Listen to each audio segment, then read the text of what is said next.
4 दिन पहले आप चलती गाड़ी में जा रहे थे, अचानक आप पे गोलियां चली और इसे किस्मत ही कहेंगे कि आप हम बैठे और बात कर रहे हैं। तो ये जो घटना हुई, इस हमले में आप बच गए, इसे आप किस्मत मानेंगे, चमत्कार या फिर कुछ और? देखो, मैं इसको, जो दुआएं मेरे साथ हैं लाखों करोड़ों माओ बहनों की, हमारे नौजवान भाइयों की, और जो उनकी उम्मीदें हैं, मैं उनकी उम्मीदों की जीत मानूंगा और उनकी दुआओं का असर मानूंगा, प्रार्थनाओं का।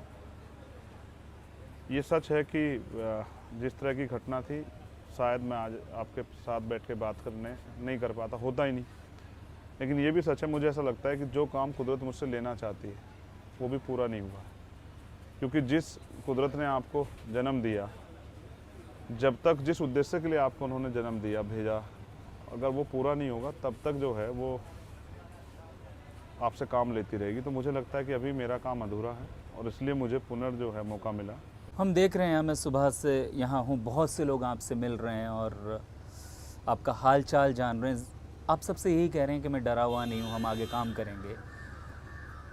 लेकिन आपका जीवन सिर्फ राजनीतिक या सामाजिक नहीं है, एक पारिवारिक भी है। क्या जब इस घटना के बाद, इस हमले के बाद पहली बार आपके परिजनों से बात हुई, तो क्या इस भरोसे के साथ आप उनसे भी यही कह पाए? उनके डर को आप कैसे दूर करेंगे? क्योंकि एक पत्नी की भावनाओं को, एक बहन की भावनाओं को आप कैसे समझाएंगे? ये बड़ा कठिन सवाल है, मैं कभी व्यक्तिगत सवालों पर जवाब नहीं देता, लेकिन मैं आपको सीरियसली बताता हूँ, क्योंकि ये वास्तविकता में लोगों को इसका एहसास होना चाहिए।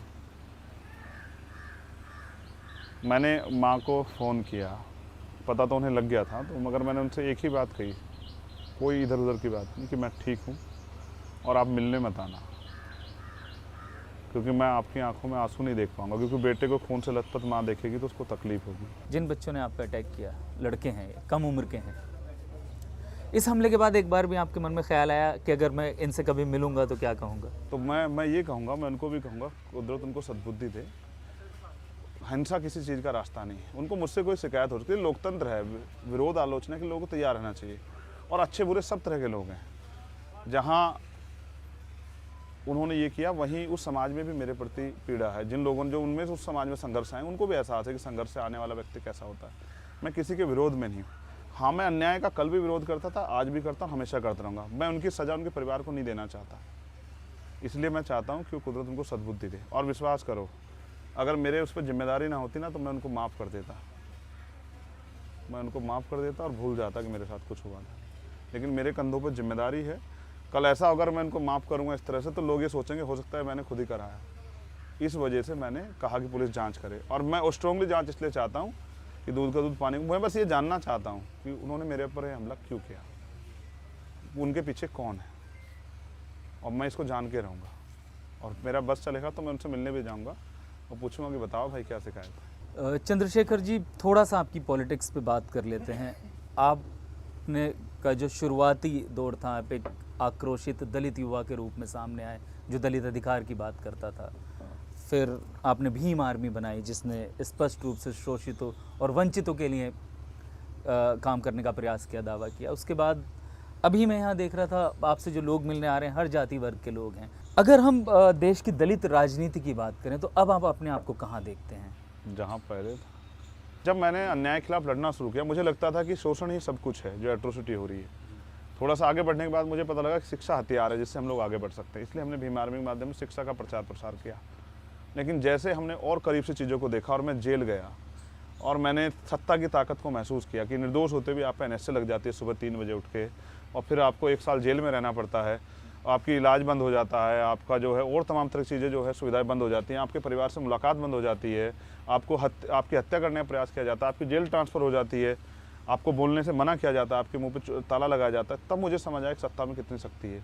और फिर मुझे ये भी समझ आया कि कौन लोग चाहते हैं कि शोषित वर्ग तबके के लोग जो हैं वो सत्ता में ना आए, क्योंकि भारत में सत्ता ही एक ऐसा हथियार है जिससे परिवर्तन हो सकता है, क्योंकि परिवर्तन होता है शक्ति से, और शक्ति है भारत के अंदर लोकतंत्र में, यानी कि सत्ता में, और सत्ता बनती है वोट से। लेकिन सत्ता के लिए तो वोट हासिल करना जरूरी होता है। आपने पिछले चुनाव लड़के देखे, कोई बहुत ज़्यादा असर नहीं रहा, तो अब आगे आप चुनावी राजनीति में अपने आप को कहाँ देखते हैं? बहुत अच्छा सवाल किया, जवाब भी सुनना चाहिए।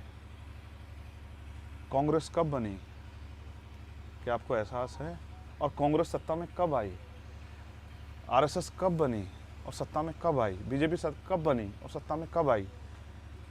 अन्य पार्टियां कब बनी और कितने हमारी पार्टी के जिस चुनाव की बात आप कर रहे हैं वो हमारी पार्टी 2020 में बनी और 2 साल तक लॉकडाउन रहा, लोग मिल नहीं पा रहे एक दूसरे से, राजनीति तो बहुत दूर की बात है। तो हमारी 3 साल की पार्टी 20 में बनी, 2023 चल रहा है। हमें पैरों पे खड़े तो होने दो, अभी तो घुटनों पे भी नहीं आए। कहा जाता है राजनीति में 1 सप्ताह भी बहुत लंबा समय होता है और अभी तो इलेक्शन में लगभग 1 साल है, लेकिन हम देख रहे हैं गठबंधनों की जो है सुगबुगाहट होने लगी हैं। विपक्ष का एक गठबंधन तैयार हो रहा है, उधर बीजेपी भी फिर से रिवाइव करने की कोशिश कर रही है, लेकिन अभी तक आपको किसी ने अप्रोच नहीं किया। नहीं, बहुत लोग अप्रोच कर रहे हैं, ये रणनीतिक हिस्सा है। और मैंने कहा ना, अभी लीडरशिप मेरे पास नहीं है। अब जब तक मैं रेस्ट में हूँ तब तक लीडरशिप हमारे लीडर्स पे है, हमारे राष्ट्रीय अध्यक्ष जी और हमारे महासचिव, तमाम जो साथी वो जो फैसला कर लेंगे। मेरे कंधों पर जिम्मेदारी है जल्दी ठीक होना और मध्य प्रदेश, राजस्थान और छत्तीसगढ़ का चुनाव लड़ाना। और आप मुझे देखना, मैं लोहे के बॉक्स में बंद होकर नहीं, ऐसे ही मैं अभी तो प्लान था हमारा जुलाई में, 15 जुलाई के बाद कावड़ यात्रा के बाद साइकिल से यात्रा करने का गांव-गांव जाके, तो करनी तो है। अब देखिए स्वास्थ्य ठीक हो जाएगा, इतना आशीर्वाद, इतना प्यार है, इतना सा जख्म है 1 इंच। मैंने जितनी बार भी आपसे बात की है, आपने हमेशा उत्तर प्रदेश की पूर्व मुख्यमंत्री और भारत की सबसे बड़ी दलित नेताओं में से एक मायावती जी को बुआ जी कह के संबोधित किया है, प्यार से बात की है, लेकिन उनकी तरफ से कभी कोई जवाब नहीं आता है। इस घटना के बाद भी सब ने आपसे हालचाल पूछा, बयान दिए, लेकिन बहन जी ने कुछ नहीं बोला। मुझे उनसे कोई नाराज़गी नहीं है, मैं खुश हूँ। आज तक यहाँ पहुँचा, इसमें भी उनका कहीं ना कहीं आशीर्वाद है। उन्होंने बहुत संघर्ष किया है। देखो, लोग मुझे लड़ाने का बड़ा प्रयास करते दिलनवाज भाई। मैं दुश्मन से नहीं लड़ना चाहता। एक सवाल, 1 मिनट, मैं उनसे ही क्यों लड़ूंगा? दूसरी बात, लड़ाई किसी बात का हल नहीं है। आप ये भी सोचो ना, ऐसा भी होता कल जल और कुल मिल जाए। वही मैं सवाल पे आ रहा था। कल एक दिन ऐसा आए, वो कहते ठीक है अब यही चलाएगा, अब मैं जो है इसको आशीर्वाद दे देती हूँ, अब यही चलाएगा, ये मेरा बेटा ही है, चलो ये चलाएगा, है तो क्या पता ऐसा भी दिन आ जाए। राहुल गांधी और उनकी राजनीति को लेकर आपकी क्या राय है? देखो, पिछले कुछ समय में हमने एक अजब अलग तरह के राहुल गांधी देखे। ऐसा नहीं लगता जैसे वो किसी सत्ता के लिए कर रहे हो। और बड़ी बात ये है, देखो उनकी पार्टी अलग है, वैचारिक रूप से हमें बहुत मतभेद है। कल मैं राजस्थान में गया, उनकी पार्टी की सरकार है, मैंने वहाँ की सरकार के खिलाफ भी लोगों से अपील की कि हमारे लोग एकजुट होकर अपनी सत्ता यहाँ बनाएं। लेकिन सच ये है कि मैंने जब उनका फ़ोन मुझ पर इस बार आया मेरे कष्ट के समय में, तो मैंने उनसे ये कहा कि भाई आप मणिपुर जा रहे हो और मणिपुर के हालात अच्छे नहीं, आप अपना भी ध्यान रखना। अच्छे नेताओं को देश को अच्छे नेताओं की ज़रूरत है। क्या आपको लगता है जो विपक्ष एकजुट हो रहा है, विपक्ष आज की जो भारत की राजनीतिक पोजीशन है उसमें अगर हम देखें, जो एक ताकतवर सशक्त बीजेपी, उसके सशक्त ताकतवर नेता नरेंद्र मोदी, जिनकी अपनी एक छवि है और ये कहना गलत नहीं होगा कि लगाओ, उनका अपना एक प्रभाव है। हाँ, अभी उनको हराने में विपक्ष सक्षम हो पाएगा। कर्नाटका में देखा तो कोई गठबंधन नहीं था, एक सिंगल पार्टी ने हरा दिया भाई। देखा नहीं आपने? दिल्ली में नहीं देखा आपने? तो आपको लगता है विपक्ष मिलकर गली गली प्रचार करे फिरे? अब मैं क्या कह रहा हूँ, जनता के विश्वास बनने की बात है। जिस तरह से बीजेपी धार्मिक एजेंडा लाके लोगों में बंटवारा करती है और जिस तरह से जो सबसे जरूरी है धन बल की राजनीति वो कर रही है कि पैसा दे के चुनाव से पहले लोगों को खरीदने का काम करे उनकी वोट का, इसकी वजह से क्योंकि लोग भूखे मर रहे हैं इसलिए बिखराव। 80 करोड़ लोग कौन है जो सस्ता राशन ले रहे हैं? जिस दिन जनता का अलायंस बनेगा, महंगाई, बेरोजगारी, उत्पीड़न, अन्याय, अत्याचार, तानाशाही, लूटपाट, अपराधीकरण के खिलाफ, जो जिस तरह गरीबों की जमीन कब, इसके खिलाफ जब अलायंस बनेगा जनता का, आप देखना एक झटके से उखाड़ फेंकेंगे। अगले 10 साल में अब अपने आप को कहाँ देखते हैं? ऐसे ही मिलूंगा आपको कहीं किसी खाट पे, किसी उस पर बैठा हुआ।